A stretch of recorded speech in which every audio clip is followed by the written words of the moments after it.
যে এই মুহূর্তে আসলে সরকারটা কেমন সরকার? এটা কি বিএনপির সরকার? এটা কি জাতীয় সরকার? এটা কি আমি এবং মামুনের সরকার? এটা কি জামাত বিএনপির এনসিপির সমঝোতার সরকার? এটি কি প্রবল ক্ষমতাধর বিএনপির সরকার আর তাদের অপোজিটে প্রবল ক্ষমতাধর ইফেক্টিভ জামাত এনসিপির সরকার? এটা কি ডক্টর মোহাম্মদ ইউনূসের এক্সটেনশন ভার্সন? এটা কি প্রো আমেরিকান গভর্নমেন্ট নাকি প্রো ইন্ডিয়ান গভর্নমেন্ট? নাকি বাংলাদেশি জাতীয়তাবাদী উদ্বুদ্ধ শহীদ প্রেসিডেন্ট জিয়াউর রহমান, বেগম খালেদা জিয়ার স্বপ্নের সরকার? এই প্রশ্নগুলো যদি আপনাকে করা হয়, আপনি কোনো একটা প্রশ্নতে আপনি টিক মার্ক দিতে পারবেন না। এর কারণ হলো সরকারের আগমন, কর্মকাণ্ড সব মিলিয়ে মানে আপনি একটা বিশ্বাস স্থাপন করবেন, আস্থা স্থাপন করবেন, এরকম কোনো পরিস্থিতি তৈরি হয়নি। অর্থাৎ সরকার তার শ্রেণী, চরিত্র, তার আইডেন্টিটি, তার গোল, তার মিশন, তার ভিশন এখন পর্যন্ত সেট আপ করতে পারছেন না। সরকার বলতে আমরা বুঝছি তারেক রহমান সাহেব যাচ্ছেন, আসছেন, ছবি তুলছেন, খবর আসছে। সরকার বলতে আমরা বুঝছি খাল কাটছেন, ফ্যামিলি কার্ড দিচ্ছেন। সরকার বলতে আমরা বুঝছি বাজেট প্রণয়ন হচ্ছেন, মন্ত্রী দেখছি, এমপি দেখছি। কিন্তু সত্যিকার অর্থে একটা রাষ্ট্র চলছে, সরকার চলছে, ভবিষ্যৎ আছে, দীর্ঘদিন আছেন, এরকম একটা ট্রাস্ট অ্যান্ড কনফিডেন্স আমাদের মধ্যে আসেনি। আর এটা শুরু হয়েছে বিএনপির মধ্য থেকে, শুরু হয়েছে জামাতের মধ্য থেকে, এনসিপির মধ্য থেকে। সবার দেখবেন মন খারাপ। এখানে সরকারের সাথে যারা আছেন, ধরেন নুরুল হক নুরু আছেন, জোনায়েদ সাকি আছেন, আন্দালিব রহমান পার্থ আছেন, দেখেন তো কারো মুখে হাসি আছে কিনা, কারো কোনো গোল আছে কিনা, কারো কোনো ভবিষ্যৎ আছে কিনা। বাইরে যারা সরকারের মানে যাকে বলা হয় সহযোগী হিসেবে যে সমস্ত লোকজন গেছেন, ববি হাজ্জাজ আছেন, সাদাত হোসেন সেলিম আছেন, ওই যে যাকে বলা হয় জীবন দিয়ে দিচ্ছেন রাশেদ, মানে নুরুল হক নুরুর সেক্রেটারি যে বিএনপি নেতা, জীবন দিয়ে দিচ্ছেন দলের জন্য। কিন্তু আপনি তাদের কারোর মধ্যে হ্যাপি একটা মোড দেখছেন। একই অবস্থা আপনি জামাতের যে সকল নেতারা দেখেন খুব নির্বাচনের আগে চমৎকারভাবে কথা বলতেন, হামিদুর রহমান আজাদ, তারপরে জামাতের সভাপতি জনাব শফিকুর রহমান, ডক্টর মাসুদ, তারপর ডক্টর মাসুদের পরে আর কে আছেন, মিয়া গোলাম পারোয়ার আছেন, তারপরে আরেকজন আছেন তাদের নায়েবে আমির, যে ভদ্রলোক ডাক্তার, উনিও ডাক্তার, আবদুল্লাহ মোহাম্মদ তাহের। তো তাদের যে কনফিডেন্স ছিল, গেট আপ ছিল, মেকআপ ছিল, এখন সব লেতা ব্যথা হয়ে গেছে, এখন সব লড়র ভড়র হয়ে গেছে, সবার মন খারাপ, মুখ ভারী। প্রায় সবাই ইতিমধ্যে বেফাঁস কথা বলেছেন, সবাই বেফাঁস কথার জন্য আবার সরিও বলেছেন। এটা কেন হলো? দে আর ফ্রাস্ট্রেটেড। যা হওয়ার কথা ছিল তা হয়নি, যা দেখার কথা ছিল তা তারা দেখেনি, যা বোঝার কথা ছিল তা তারা বুঝছে না। যে স্বপ্ন তাদের ছিল সে স্বপ্ন বাস্তবায়িত হয়নি। আগামীতে তারা যে বাঁচবেন, যে স্বপ্ন নিয়ে বাঁচবেন, সেই স্বপ্নের কোনো লক্ষণ নেই। ফলে অনেকটা সেই কিয়ামতের ময়দানের মতো। কিয়ামতের আগে যেটা হবে সেটা হলো পৃথিবীর সমস্ত মাধ্যাকর্ষণ শক্তি চলে যাবে, মহাকর্ষণ শক্তি চলে যাবে। প্রতিটি বস্তু, পদার্থ তার ওজন হারিয়ে ফেলবে। ফলে হিমালয় পাহাড় তুলার মতো আকাশে উঠতে থাকবে। এই পৃথিবীর সমস্ত পানি উঠে যাবে, কারো কোনো ওজন থাকবে না, শূন্য গ্র্যাভিটি। তো এই যে বন্ধনহীন মায়ার বন্ধন, সেই মায়ার বন্ধনটা রাষ্ট্র তৈরি করে, সরকার তৈরি করে এই পৃথিবীর রাজনীতিতে।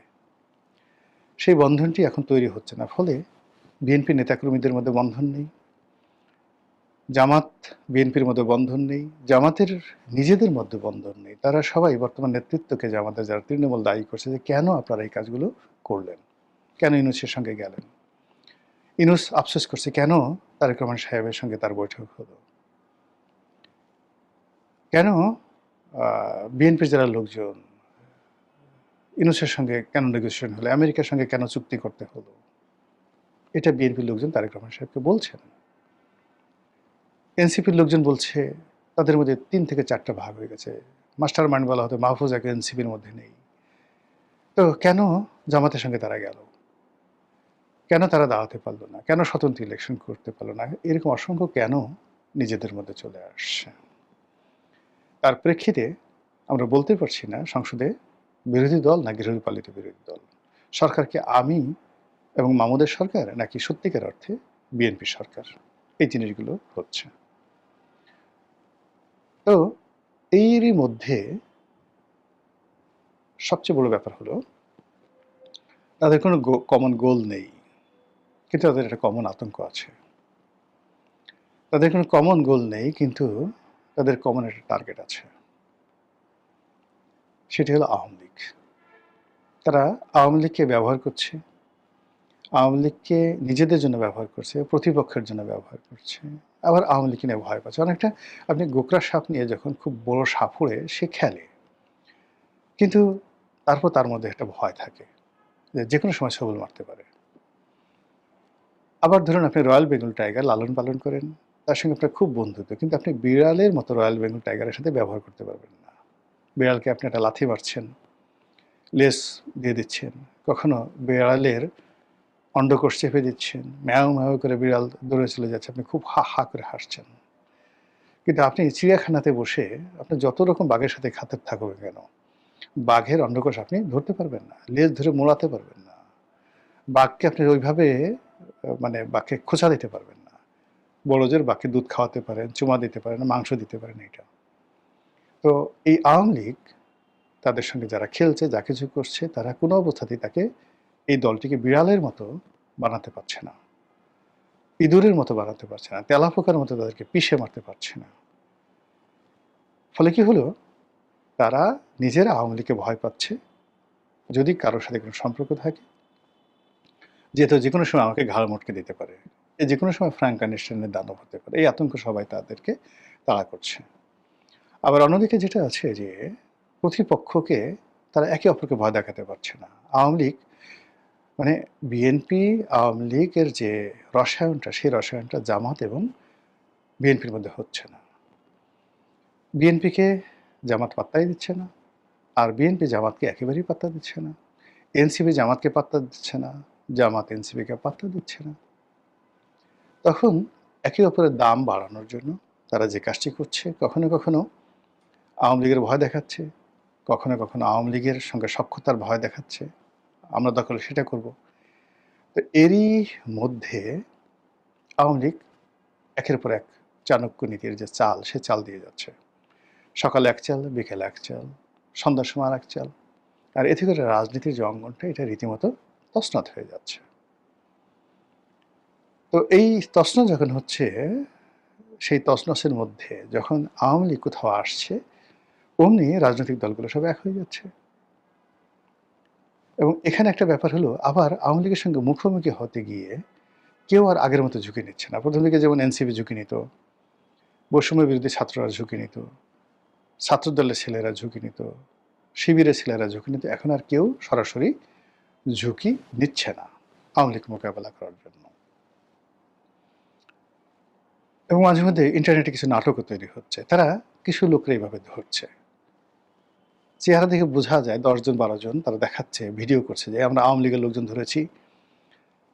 তারপর তারা বলছে যে এই ধরে আমরা তাদেরকে থানায় দিচ্ছি, কিন্তু মারধর করছে না বা কোনো কিছু করছে না, দেখে বোঝা যায় যে এটা একটা সাজানো নাটক। এই কাজ করে তারা বোঝাচ্ছে তারা আওয়ামী লীগের ব্যাপারে ঐক্যবদ্ধ। তো এইরকম একটা যখন বিশ্রী অবস্থা চলছে, তখনই জনৈক মন্তব্যকারী আমার যে কোনো একটা ফেসবুক কমেন্ট বা ইউটিউব ভিডিওতে তিনি কমেন্ট করেছেন যে সরকার চালাচ্ছে বিএনপি, কিন্তু দেশ নিয়ন্ত্রণ করছে জামাত। সম্ভবত তিনি জামাতের সাপোর্টার। বিএনপি তো আসলে আওয়ামী লীগকে মোকাবেলা করতে পারছে না, পারবে না, সম্ভবও না। তারা ক্ষমতা চালাচ্ছে, মুড়ি মোয়া সব খাচ্ছে, পোলাও কোরমা সব খাচ্ছে। আর জামাত তাদের জীবন দিয়ে, যৌবন দিয়ে এই আওয়ামী লীগকে মোকাবেলা করার জন্য রাজপথে জিহাদি জোশ নিয়ে দাঁড়িয়ে আছে। এইভাবে তো হয় না। ডিম পাড়ে হাসে, খায় বাঘ ডাসে। জামাতকে যদি এই ধরনের, জামাতকে দিয়ে যদি এই ধরনের কর্মকাণ্ড করাতে হয়, তাহলে মাল ছাড়তে হবে। সেটা গনিমত ছাড়েন, আল্লাহর মাল ছাড়েন, অন্য যে কোনো মাল ছাড়তে হবে। সরকারের শেয়ার দিতে হবে, জাতীয় সরকার গঠন করতে হবে। আমাদের লোকজনকে সুযোগ সুবিধা দিতে হবে। আদারওয়াইজ আমরা এই আওয়ামী লীগ ঠেকাতে পারবো না। ওই কথারই প্রতিধ্বনি আমি দেখলাম সেই ভদ্রলোকের সেই ফেসবুক স্ট্যাটাসে বা মন্তব্যে। আর এই মন্তব্যের মধ্যে কতটা অসহায়ত্ব, কতটা ক্ষোভ, কতটা ক্রোধ এটা উগড়ে পড়েছে। এটা আশা করি আপনারা বুঝতে পেরেছেন। মহান আল্লাহ আমাদের সবাইকে হিদায়াত দান করুন এবং হেফাজত করুন। আসসালামু আলাইকুম ওয়া রাহমাতুল্লাহি ওয়া বারাকাতুহু।